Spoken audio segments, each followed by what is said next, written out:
è solo un brutto sogno, svegliatemi. Non voglio stare tra disordini e scandali.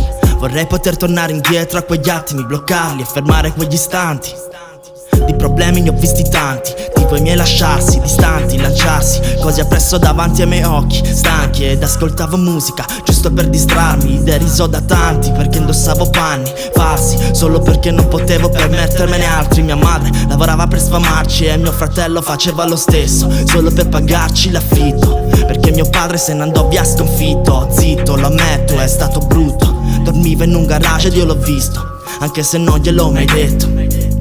Ma la donna non si tocca con un fiore, figuriamoci se gli lanci un oggetto. Ho visto mia madre piangere per ore e dormivamo tutti insieme sullo stesso letto. Non ho letto libri ma ho vissuto in strada, sì, con i miei amici, loro la mia casa. E facevamo giri in bici sopra quella piazza ed eravamo più felici anche senza soldi in tasca. Tu che ora critichi me e parli tanto, te che parli tanto di me, ma non sei Claudio, so solo io cosa significa stare nel fango e riuscire a uscirci solo grazie a chi mi è stato accanto. Questa è la mia vita e manco in un'altra vita l'avrei capito. Ho visto scendermi tutto addosso in quella salita, mi son chiesto perché era il mondo e se il mondo soffriva come me in quegli attimi di pura invidia. Invidia di chi aveva una famiglia perfetta, una casa perfetta, ne volevo una fetta ma son rimasto senza, tutto andava di fretta, così di fretta che mi sono perso la partenza. Ci vuole pazienza, mi ripetevo ci vuole pazienza, ma tutto mi remava contro con troppa potenza e dentro di me c'era un vuoto, colpa dell'assenza, e mi sentivo spesso solo e non trovavo un senso. Cosa penso di tutto questo, cosa penso? A volte penso che è meglio che non penso, tutto questo peso